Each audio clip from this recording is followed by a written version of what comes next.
भाव छीन लिया।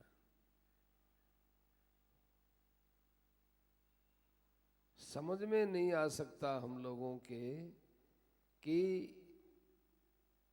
परमात्मा की इच्छा हमारे अंदर है कि नहीं, किस बात की इच्छा, कुछ पता ही नहीं चलता इस अंधेरे में। यहां तक कह देंगे ये सत्संग होता है यदि पैसे के कारण से होता है, पैसा नहीं होती पंडाल कहां से बने। महाराज जी से तो पूछ ही लिया था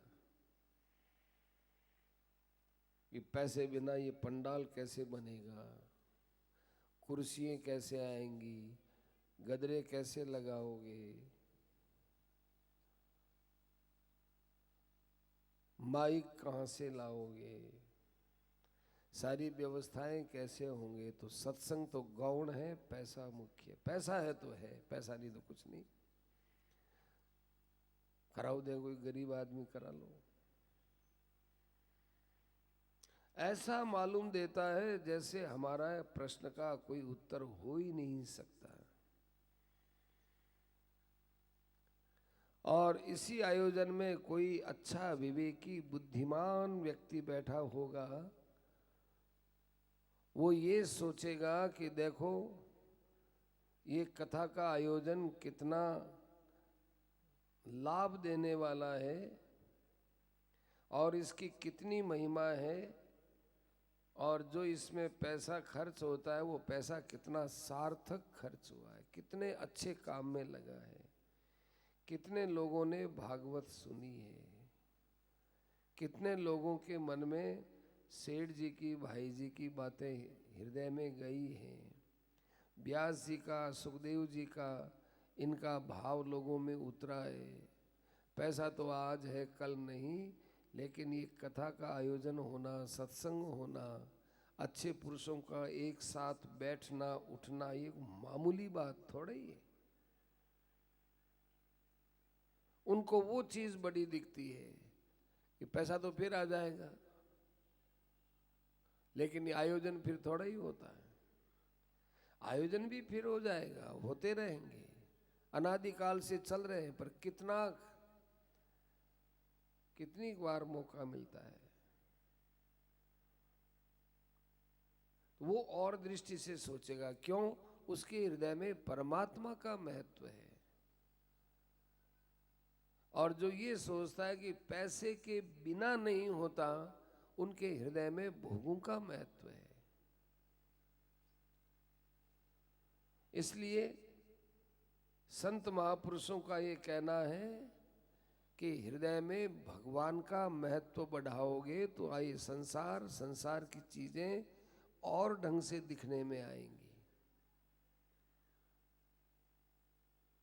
और परमात्मा और भोगों के महत्व से हम देखते हैं तो दिख ही रहा है कि कैसी हमारी उल्टी दृष्टि है। इसमें आप लोगों की अपेक्षा हम लोगों का जीवन और आचरण ज्यादा आपको प्रभावित करता है।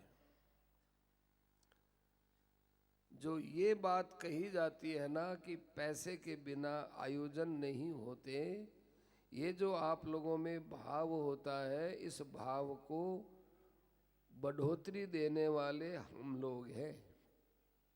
इस आसन पर बैठकर आपको जो सुनाते हैं वो हम लोग ज्यादा कारण बनते हैं, इसलिए आपका इतना कसूर नहीं है,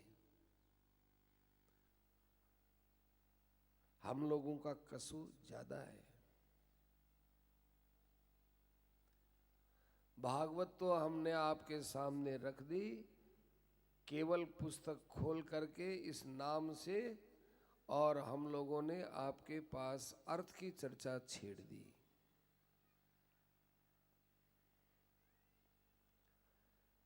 ऐसे ऐसे ढंग से हम आपको रिझा रिझा करके बातें कहेंगे, और भीतर में हमारी इच्छा रहेगी आपसे कुछ लेने की। तो आपके मन में ठीक ही भाव आ रहा है कि पैसे के बिना भागवत नहीं होती, इसमें आपकी गलती नहीं है, गलती ज्यादा हम लोगों की है। ऐसे करते करते धीरे धीरे भागवत में अश्रद्धा होती है और उस अश्रद्धा का दुष्परिणाम हमको सबसे ज्यादा भोगना पड़ेगा।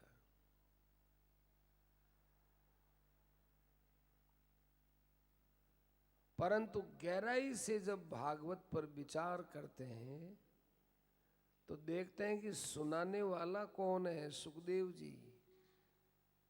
सुनने वाला कौन है? परीक्षित। परीक्षित के पास अब राज्य भी नहीं है, धन भी नहीं है, यश भी नहीं है, और उसके पास तो सिवाय मृत्यु के और कुछ चीज नहीं है।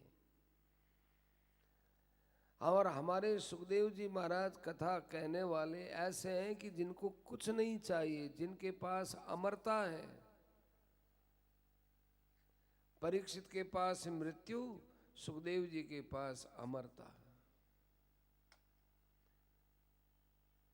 परीक्षित ने सुखदेव जी को क्या दिया और सुखदेव जी ने परीक्षित को क्या नहीं दिया? कोई बीच में धन की बात ही नहीं है। जो नंग धड़ंग है, जिसके पास कोई संग्रह का भाव भी नहीं है, संग्रह तो छोड़ो, संग्रह का भाव भी नहीं है, जिसको माँ की आवश्यकता नहीं, बाप की आवश्यकता नहीं, भाई की आवश्यकता नहीं, लुगाई की आवश्यकता नहीं, जिसको मकान की आवश्यकता नहीं, कोई आवश्यकता है ही नहीं, और जिस चीज की आवश्यकता है उसमें वो भरपूर मस्त है, उसने जो भागवत सुनाई है वो ये कहता है कि भागवत सुनाने का वही अधिकारी होता है।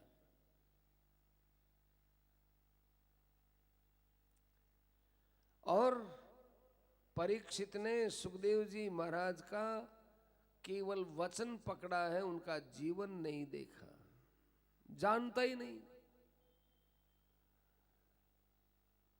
परीक्षित ने कहीं नहीं पूछा कि महाराज आपने माँ बाप का त्याग क्यों किया,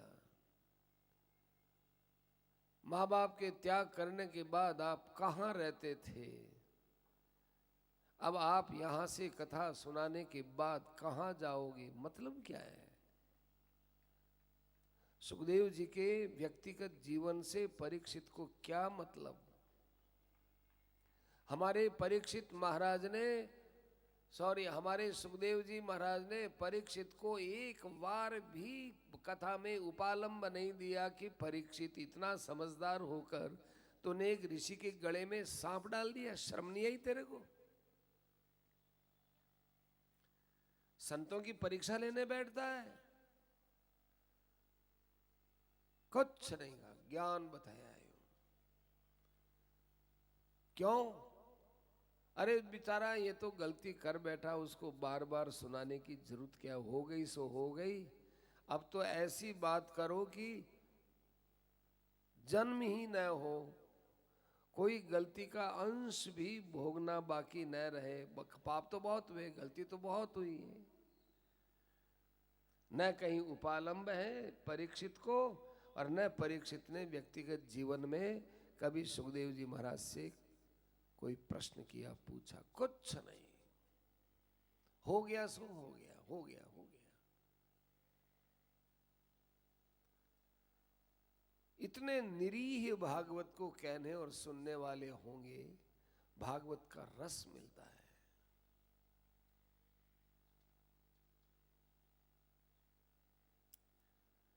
सुखदेव जी महाराज ने भगवान की बड़ी विचित्र विचित्र कथाएं सुनाई, भगवान के विवाह प्रसंग सुनाए, और गृहस्थी के अंदर कैसा संवाद होता है, रुक्मिणी और कृष्ण का संवाद भी सुनाया।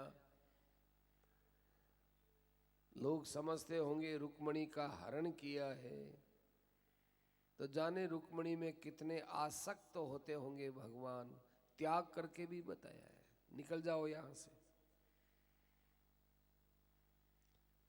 मैंने तुम्हारे अंदर कोई मोह रख करके तुमको प्राप्त नहीं किया है, मेरे अंदर तुम्हें प्राप्त करने की कोई बड़ी भारी इच्छा रही हो, ऐसी बात नहीं है। मैंने तो तेरे बाप का और तेरे भाई का अभिमान तोड़ा है। उन्होंने हमको बुलाया नहीं था, निमंत्रण नहीं दिया, और मेरे से बैर रखने वाले शिशुपाल के साथ तुम्हारा विवाह करना चाहते थे। उनको मुंह तोड़ जवाब देने के लिए गया था। तेरी प्राप्ति की मुझे कोई जरूरत नहीं है, चली जाओ यहां से।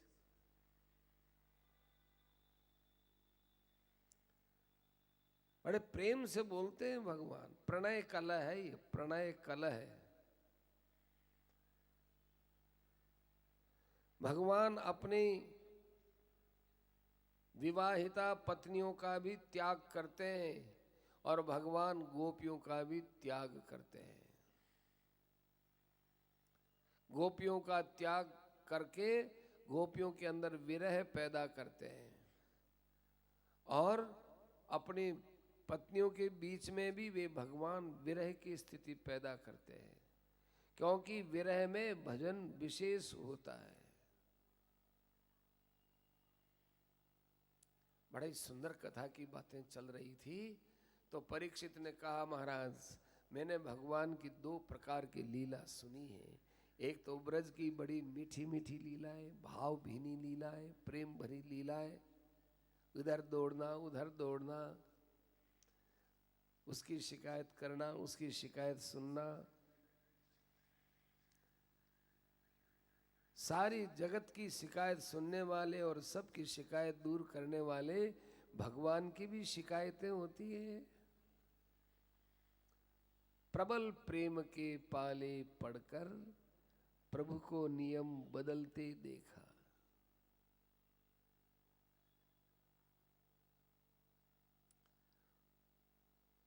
प्रबल प्रेम के पाले पड़कर प्रभु को नियम बदलते देखा। सब कुछ है जिस प्रभु के पास मक्खन के लिए मचलते देखा, माखन के लिए मचलते देखा उसको। भैया मुझे माखन दो, मुझे माखन, नाचो, नाचे तो माखन दो, माखन दो। सब कुछ जिसके पास अनंत ऐश्वर्यवान होने वाला वो प्रभु, वो माखन के लिए मचल रहा है, देव मुझे माखन दो, भैया मुझे माखन दो।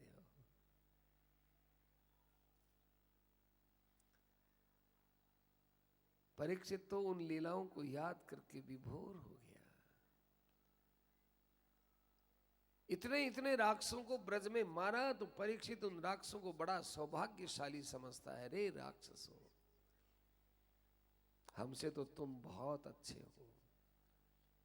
पूतना अच्छी, तृणावर्त अच्छा, वत्सासुर, रघासुर, अरिष्टासुर, केश्यासुर, कितने कितने सब अच्छे, जिनको भगवान का स्पर्श मिला, जिनके प्राण भगवान ने लिए, जिनको भगवान ने आत्मसात किया। सज्जनों, जितने दिन जिए भगवान की कृपा में जा रहे हैं, मरने लगो तो हाय आय न करके यही हम लोग सोचते रहे, हे प्रभु अब तो आपके पास आने का समय आ रहा है, अब आप मिलोगे, आप ही मिलोगे, आपके पास ही आ रहे हैं, क्योंकि मृत्यु तो आपका स्वरूप है ना। आत्म दृष्टि से मैं मरता नहीं, और शरीर दृष्टि से आप मृत्यु रूप में पहले से है ही, अब दुख किस बात का। आत्मा से दृष्टि देखा जाए तो आत्मा में, आत्मा का रूप आप ही हो, ये आत्मा आप ही का तो रूप है, और शरीर में मृत्यु सर्वहरश्चाहम्, सबका हरण करने वाले मृत्यु आप। अब हमें दुख किस बात का? दुख तो तब होगा ना जब हम मृत्यु को कष्टदायक मानेंगे, आपका रूप नहीं मानेंगे, अरे मर जाएंगे रे, अरे ये सब छूट जाएगा रे। इसलिए संत कहते हैं पहले से पकड़ो ही मत, फिर छूटेगा क्या। पकड़े तब न छूटे, हमने पकड़ा ही नहीं। मारवाड़ी कहावत है, नागो काई तो धोवेर काई निचोवे। नागो आदमी वो काई तो धो ही बताओ और काई निचोए, कहीं है ही नहीं। ऐसे हम किसी को पकड़ते ही नहीं तो हमसे छूटेगा क्या? पकड़ते नहीं, पकड़ सकते ही नहीं। कितना अच्छा आपने हमारा जीवन बनाया प्रभु, हम किसी चीज को पकड़ सकते नहीं, चाहे तो नहीं पकड़ सकते।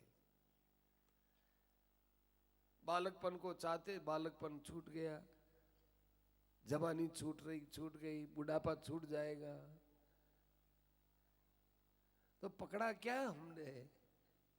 ये मूर्खता थी, मूर्खता को पकड़ा, तो वो तो छूटनी चाहिए।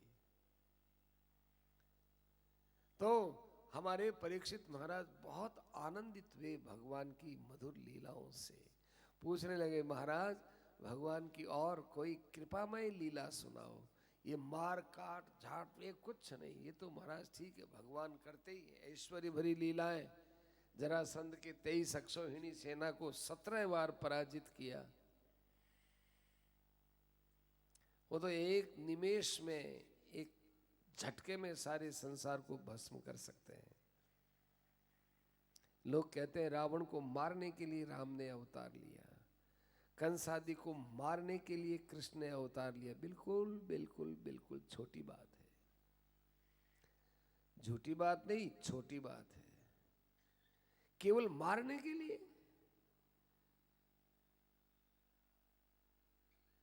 आजकल के गए गुजरे जमाने में भी किसी देश के ऊपर आक्रमण करना हो तो यहां से बैठे बैठे कंप्यूटर में फीड कर दो, वो यंत्र इतने किलोमीटर पर जाकर बम बरसा के आ जाएगा। अमेरिका में ऐसी जगह बताते हैं कि जहां से खटका दबाओ और विश्व में चाहे जहां वहां पर ये बम डाल दो, ऐसा उसके पास साधन है। अमुक देश पर डालना है, यहां से खटका दबा डाल देगा।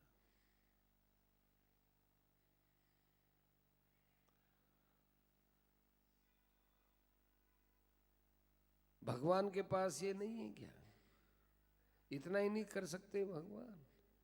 रावण को मारने के लिए भगवान अपनी माँ कैकेयी को बदनाम करेंगे, मंथरा को बदनाम करेंगे, जंगलों में भटकेंगे, और फिर सीता की चोरी होगी, फिर राम जी रोएंगे, फिर बंदरों की सहायता लेंगे, समुद्र के सामने हाथ जोड़ेंगे और फिर जाकर मारेंगे। इतनी जरूरत पड़ेगी राम जी को? राम जी तो उसी समय हार्ट फेल कर सकते हैं रावण का। सबके प्राण तो राम जी के हाथ में है ना। क्यों इतनी मेहनत करे? कट, रावण गया, एक कुंभकर्ण गया, ये गया। भगवान तो अवतार लेते हैं सज्जनों इसलिए कि लोग उनके अवतारों को सुने, कहें, उनका मन, उनकी बुद्धि, उनकी इंद्रियां इस कथा भाग में डूबे। परीक्षित ने कहा, महाराज हमको ऐसी और कथा सुनाओ। वाणी की सफलता कथा सुनाने में है, कान की सफलता कथा को सुनने में है, मन की सफलता भगवान के स्वरूप को बसाकर बार बार उसको देखते रहना। देखो मन चंचल है, इस चंचलता का सदुपयोग करें। सदुपयोग क्या? कि कभी बाल भगवान का ध्यान करें, कभी किशोर भगवान का ध्यान करें। गुडाला चलते हैं, अभी पलना में है, लाला पलना में है, बड़ा है, अब उसने ये लीला की, ये लीला की। माने एक लीला के बाद दूसरी लीला में मन चंचल होगा तभी तो जा सकेगा, नहीं तो नहीं जा सकेगा। बहुत अच्छा बनाया है मन। भगवान ने मन को खराब नहीं बनाया और हम लोग इसको गालियां निकालते हैं। याद तो हम ये करते हैं, याद संसार आ जाता है। बेचारा मन इतना अच्छा है सज्जनों, ये तो आपकी गलती बता रहा है। ये एक इंडिकेटर है कि आप क्या हो, कहाँ हो, किधर हो। आजकल ऐसी गाड़ियां निकल गई हैं, सुना है, उसमें आप रास्ता फीड कर दो कि यहाँ से हमको बीकानेर जाना है और इस सड़क से आप अहमदाबाद जाओ और अहमदाबाद से यूं होते हुए बीकानेर जाओ, सब उसमें फीड रहेगा। ज्यों ज्यों चलते रहेंगे त्यों त्यों मार्ग आता रहेगा। बीकानेर में आपको कहाँ जाना है, उसको गली का नाम आ जाएगा, उसमें फीड कर दें, गली का नाम आ जाएगा। किसी से पूछने की जरूरत नहीं, गाड़ी चलाते रहो, देखते रहो। ऐसी ऐसी गाड़ी निकल गई, बताइए।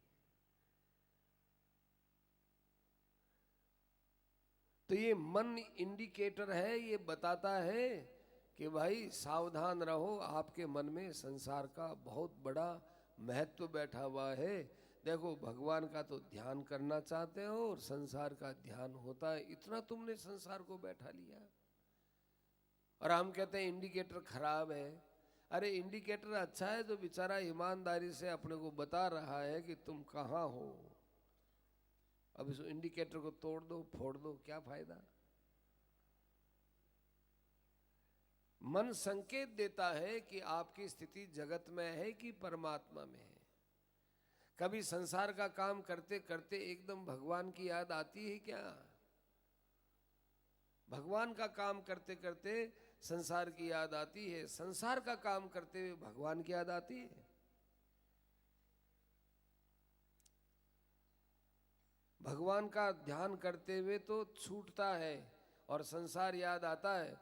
संसार का काम करते हुए कभी काम छूटता है और भगवान याद आते हैं क्या? यदि किसी को आते हैं तो कहते हैं वो बहुत श्रेष्ठ पुरुष है।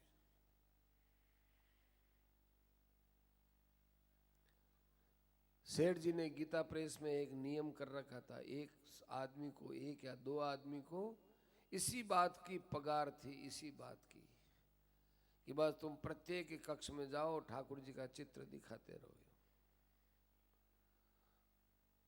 कोई काम करता हुआ यूं नीचे गर्दन किया हुआ काम कर रहा है, बस राधे राधे, अच्छा भगवान, फिर दूसरे के पास जाए, इस बात का पैसा देते थे उसको। तेरा काम सबको ठाकुर जी का दर्शन कराना। सेठ जी ने कहा कि आप गीता प्रेस में कागज दे रहे हो मशीन में, और आपका ध्यान यदि भगवान में लग गया और उस समय आप कागज देना भूल गए और प्रेस ये छाप छाप छाप यूँ खाली चल रही है, और खाली चलते चलते यदि मशीन खराब हो गई तो वो हमारे लिए बहुत शुभ दिन है। हम बहुत खुश हो जाएंगे कि देखो भगवान के ध्यान में मशीन खराब हो गई। ऐसी शिकायत आपकी आनी चाहिए हमारे पास। सेठ जी ने कहा क्यों हम तो साहब क्या करें सेठ जी, हम तो कर रहे थे लेकिन छाप रहे थे, ध्यान नहीं रहा, भगवान में मन चला गया और ये छपड़क छपड़क ये मशीन चलती रही, इसके अक्षर टूट गए। सेठ जी क्या करें? सेठ जी कहते थे ऐसी कोई शिकायत आए तो हम तो ये बहुत बड़ा शुभ दिन मानेंगे, निहाल हो गए, हमारी प्रेस सफल हो गई।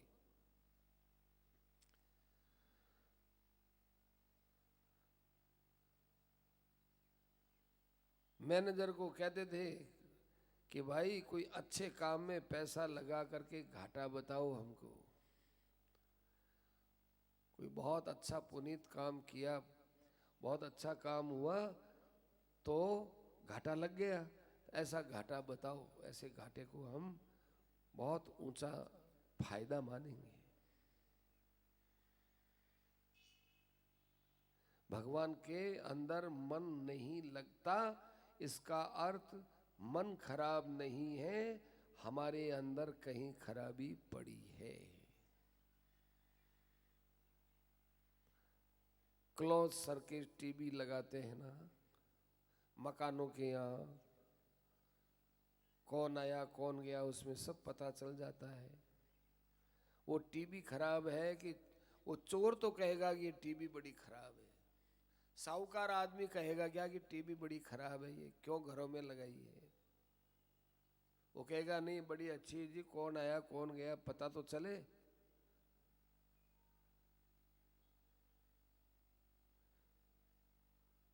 आजकल क्रिकेट आदि जो खेल होता है उसमें भी कुछ लगाते हैं, किस आदमी ने गेंद पकड़ी तो पता नहीं चले तो वो टीवी है उसको धीरे धीरे चला के दे, इस आदमी ने यूं गेंद पकड़ी तो ये हाथ नीचे नहीं टिका, ये ऐसा हुआ तो ये आउट हो गया,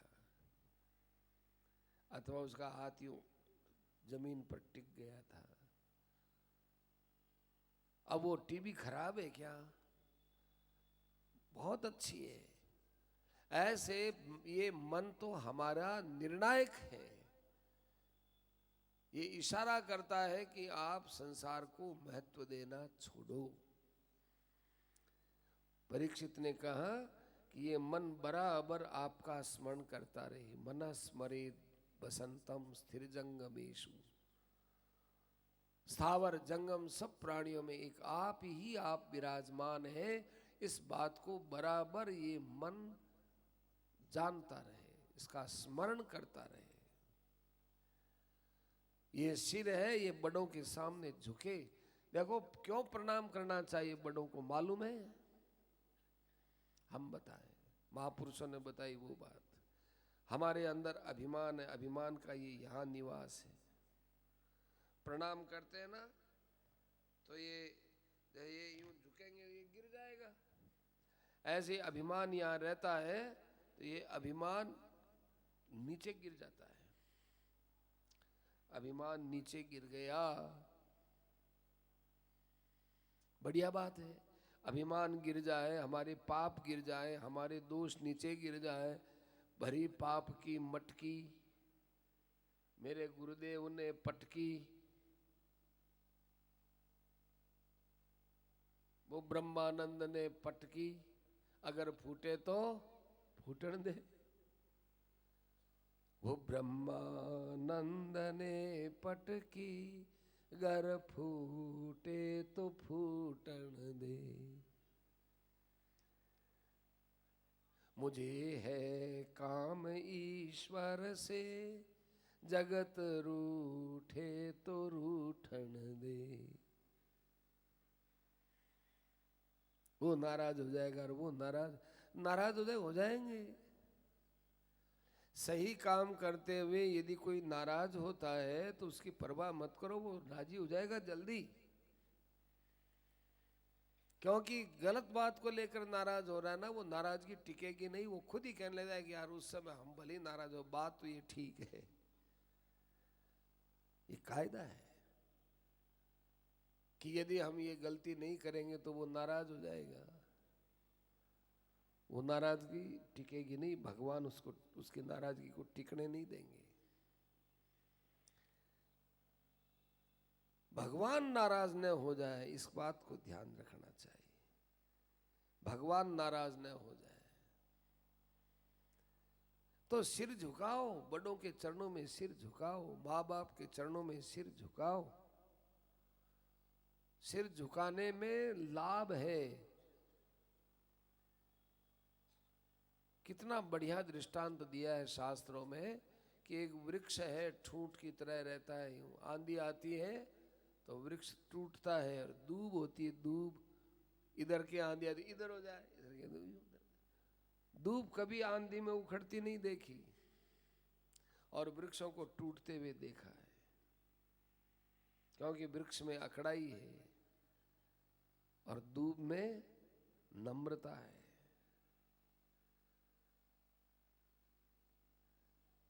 तो बड़ों के चरणों में प्रणाम करो। भगवान के एक एक अंगों का ध्यान करो। देखो ये ध्यान क्यों करते हैं, हमारा संसार, ये जो जितना संसार है ना, संसार ये जो दिखता है अपने को, इसमें 3 अंश तो है भगवान के और 2 अंश हैं संसार के। अब ये ना इसमें सत चित आनंद 3 अंश तो है भगवान की, और इसका नाम और रूप ये 2 अंश है प्रकृति का, संसार का। ही मिला हुआ रूप आता है हमारे सामने। ये चमचेड़ है साहब, पुस्तक उड़ती हो ना, ये पन्ने तो उसमें ही होते।